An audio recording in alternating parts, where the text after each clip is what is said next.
Bonjour, bienvenue dans la série sur les échecs. Donc nous attaquons le gambit de la dame accepté. Donc D4, D5, C4, c'est le gambit de la dame, mais ici les noirs prennent le pion. Voilà, donc ils acceptent le gambit. Le but des noirs ici n'est évidemment pas de gagner un pion. Il est impossible pour les noirs de conserver ce pion. On va y revenir. Le but est en fait de contre-attaquer par E5 pendant que les blancs seront occupés à regagner ce pion C4. Cette prise abandonne le centre, mais c'est temporaire, c'est provisoire. Et l'expérience montre que cette prise du pion ne rompt pas du tout l'équilibre. C'est donc un coup tout à fait valable. Cavalier F3 s'oppose justement à E5. Cavalier F6 qui lui s'oppose à E4 pour éviter une prise totale de contrôle. Notons que vouloir essayer de conserver ce pion par B5 serait une erreur, car ce n'est pas du tout recommandable, parce que les blancs peuvent toujours arriver à le récupérer.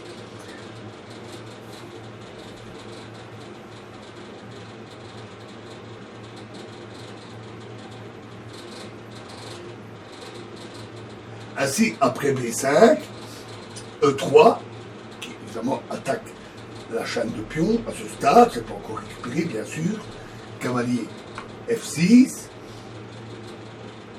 et A4, tout simplement, et après C6, parce qu'après la prise du pion, évidemment, le fou reprend le pion, A prend B5, C prend B5, B3 et les pions tombent avec un net avantage des blancs qui contrôlent totalement le centre. Donc les blancs ne doivent pas essayer de conserver ce pion à tout prix. Ils doivent profiter du gambit pour essayer de se développer.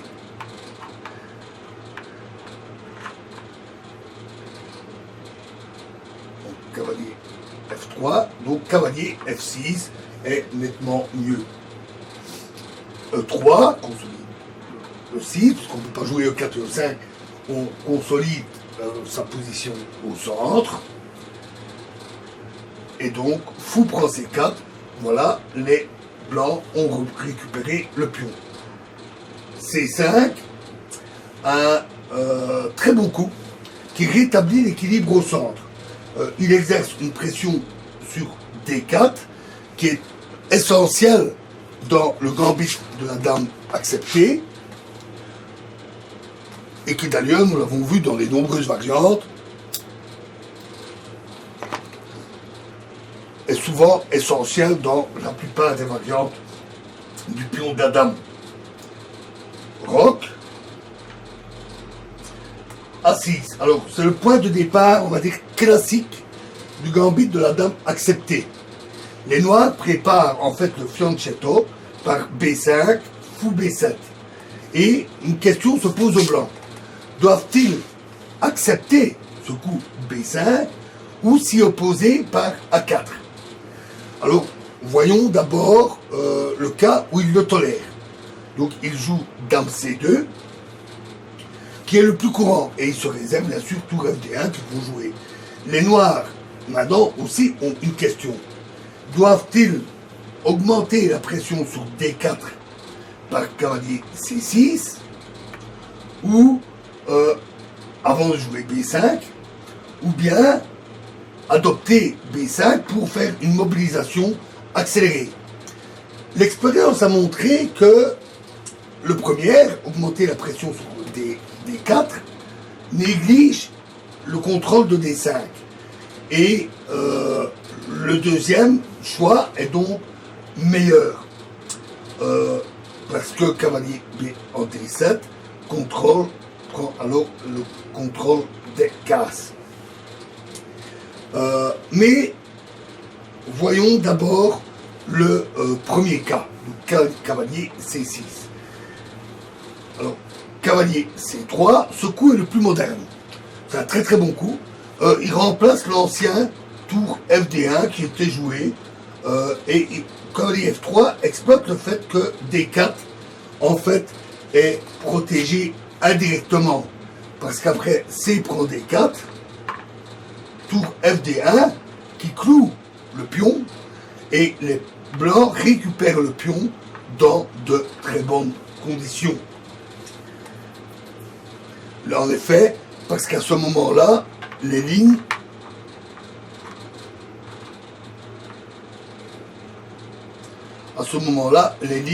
s'ouvrent en faveur des blancs qui sont mieux développés que les noirs.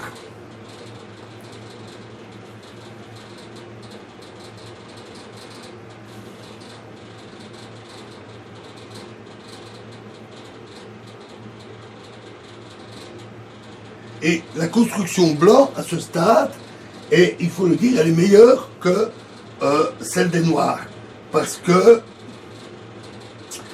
avec D5, les blancs se réservent des perspectives d'attaque au centre et à les rois.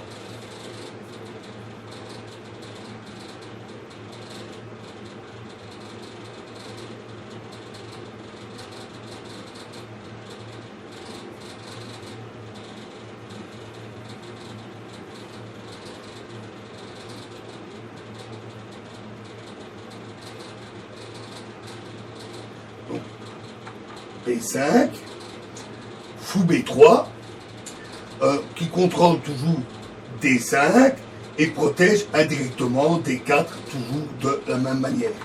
Fou B7, à nouveau C prend D4,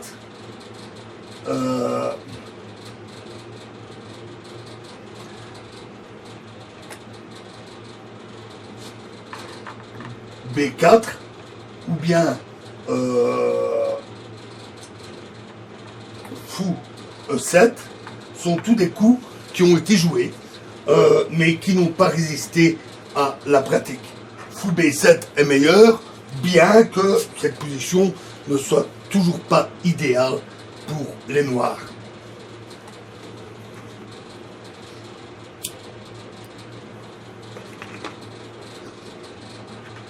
Tour FD1, dame C7 qui évite l'occupation du centre, en même temps vise la position du roi, et donc D5 effectue sa percée.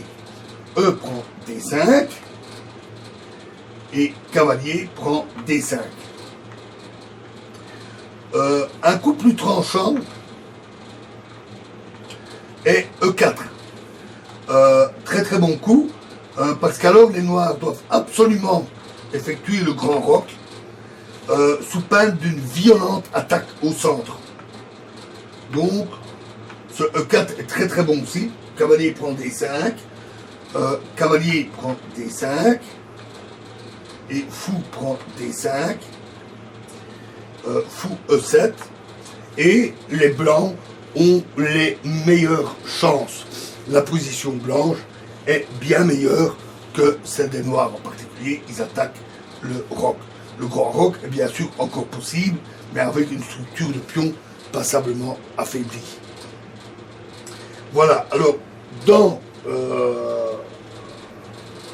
la prochaine vidéo, nous verrons donc l'autre option des noirs, plutôt que de jouer le cavalier en C6, qui est la mise en flanc qui est accélérée. Je vous remercie.